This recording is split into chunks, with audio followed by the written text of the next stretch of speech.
And let's talk about the NBA Finals, yeah, because it's going on right now. But there's actually a little bit of a story that's kind of upstaging the NBA Finals right now, and that is that the Miami Heat possibly will go from the Big Three. There's my fingers. Where am I? There's there to the Big Four.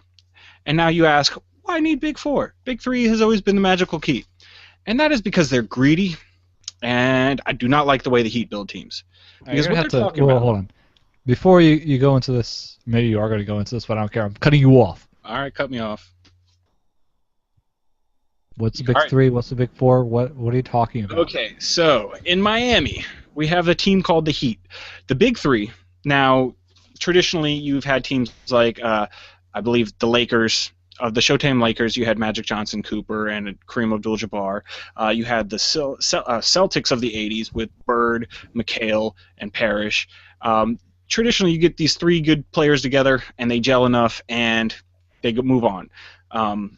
Now, what the Heat have is they have Dwayne Wade, LeBron James, and Chris Bosh. Three of the best players in the game right now. LeBron James, arguably the best player. I would not argue that, though. Kevin Durant. I'm just going to give you a stare real quick. Kevin Durant. But, yeah, so... Kevin Durant's loss. He didn't make it into this. No, don't talk about that. No, don't talk about that one. But, so you have those are the Big Three there. So what they're planning a coup of sorts. Because this is what they did a couple years ago when those three came together. They pretty much said, hey, we want to play together, and we're going to do anything we can just to leave our teams and go play where we want to play and win lots of championships. Now, okay, you did it, good. I prefer the homegrown method where you get drafted into a city, you show them love, you win the right way, and I guess I'm conflicted. Because when I say win the right way, what's the right way of winning? As long as you're not cheating, doesn't matter how you get there. But it's not my favorite way of going. Let's just put it that way. Yeah, so I just think it's part of the game, you know. If you can trade your way into the right team, that's how it is. That's part of the game. That means you could put up the money properly. You could convince the people. You know, you could make the spread. And I was in Miami, and people like to go to Miami. That's not a bad place to live during the winter months of the NBA season. So basketball doesn't have a cap, though, do they? Yes, they actually do have a cap, and then if you go over that, you are allowed to go over that. It is not a hard cap. It's not like football. No, it's not like football. You don't have to, you don't get penalized. Well, you kind of get penalized, but it's not a hard cap like in football. You can go over it, but you have to pay a luxury tax if you do go over it. So some teams find that worth it, some teams don't. So yeah, okay, so it just becomes even more expensive if you spend a lot of money, but obviously you're spending a lot of money. Yeah. Okay. Yeah, you're spending a lot of money. So here's the coup of sorts. Cap, then trading doesn't matter. Like, however you can make a team is completely legitimate, I would say. Well, that's why the NFL has such parity, is because they have that hard cap. Every team comes to the same playing field with the same amount of money, big market, small market, doesn't matter. And you can't have this coup of sorts with players saying, okay, we all want to go to this one team. That's where we're going.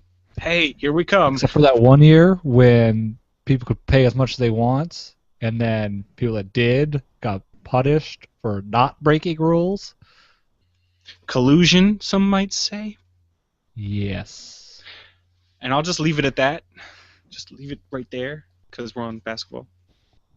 But so what's happening is next year for the 2015 season, the Heat only have one player locked up. Everybody else is either up at the end of this year or can opt out of their contracts at the end of this year. So what they're talking about having happen is that Carmelo Anthony will opt out of his contract in New York. So will the Big Three in Miami. Then the Big Three will come back and sign for lesser money, and then Carmelo has room to come and play in Miami. Now, what's funny about this is all these guys are from the same draft class. Like, these are the best guys out of that draft class. Arguably, 2 of the 4 are Hall of Famers. I'm sorry, D. Wade, I can't quite give it to you. You were good, though, for a while. And Chris Bosh, I mean, you're a solid player, not going to hate, but not Hall of Fame material. But you have a storm is brewing in Miami right now. So you never know. And you might say, why do they need to do this? Why would they even want to do this? Yeah, it seems like they're already getting the championship, and didn't they win last year too? So, or did they? Yeah, they won 2 years in a row. Yeah, so 2 years in a row. This is their fourth year in a row that they've been there. They lost the first one, they won the second two, and now they're going for the next one. But the reason you might ask why they might want to do this is because of what's happening right now. Right now, the series is 2-1, and I believe last time I checked, because I am kind of doing a show here, I can't really break off too much time to watch TV right now. Okay, yeah, so the last time I checked, they were down by 20. So it looks like they're looking to add more firepower. And yeah, that's not. It might not end up that well because the last Big Four I can think of was actually the Los Angeles Lakers of 2004, I believe, where you had Shaq, Kobe, Karl Malone came over there right before he retired, and Gary Payton all together. All of those guys Hall of Famers. So they didn't win. They lost to the Pistons that year. So no fun for them. What the Bulls had? The Bulls had at least 3, but one of those years I thought they had 4. You would say, you could arguably say all those years they had 4, but you have Michael Jordan and Scottie Pippen were really the big 2. And then Dennis Rodman was a really good player in there for a while. Like Tony Kukoc was a very good scorer. You had the likes of Steve Kerr, Ron Harper, Robert Horry towards the last 3 years. I mean, you had some really good players on that team. I mean, having Michael Jordan alone counts for like 3 players. Yeah. So. Yeah, exactly. So they were. And they had Scottie Pippen on top of that, and Dennis Rodman with great with the rebounds and assists. So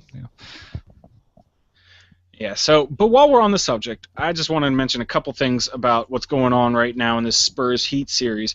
It actually kind of seemed like until tonight that it was kind of deja vu of last year. If you remember last year, these two teams just traded games back and forth all the way up into Game 7, and I don't remember Heat, last week, so I don't know why you'd expect me to remember last year. So. Well, last year this is what happened, almost exactly, except for right now it's not looking so good for the Heat. But yeah, so that's what happened last year. It was back and forth, back and forth. So far it's been the same way. One big difference, though, is Kawhi Leonard's impact on LeBron James. His defense, as a young kid, you've just seen a pretty big leap from last year. He's really played a lot better defense on LeBron James so far this year. Duncan, I mean, what's going on with this guy? He's found the fountain of youth. I say this every week because every week he gets older, and yet he still seems younger.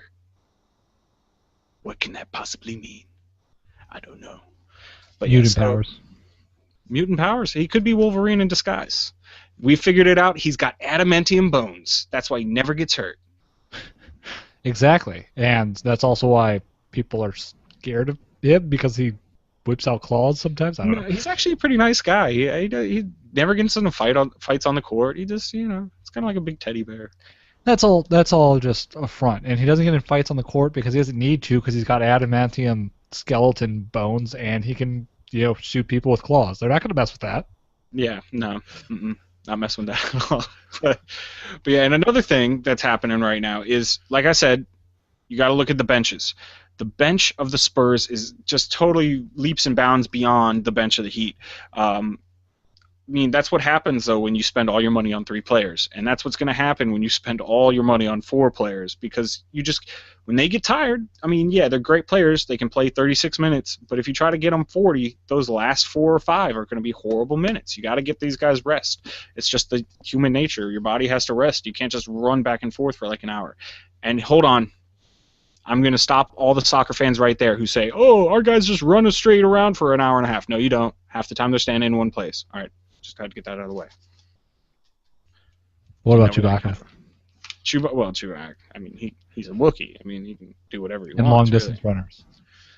They are little known long distance runners. Actually, Chewbacca actually has all the platinum medals from the Olympics for cross country for the past 1,000 years. Actually, little known fact. And you're all like, of them for the past 1,000 years. Even during that time when they weren't doing the Olympics. They still gave him the medal. When they started the Olympics up, they retroactively gave him a bunch of extra platinum medals because they knew he was running all these sports all those years. Oh, you still give him the medals. I mean, yes. And people are like, what's a platinum medal? I've never heard of this. That's because he gets every one of them. They just give them to him because they don't want him to show up at their events. It's never good when he does. Never good. And it seems like Chewbacca's showing up at the Heat game because they're like running scared. I don't know what's going on with them. So, darn you, Chewbacca.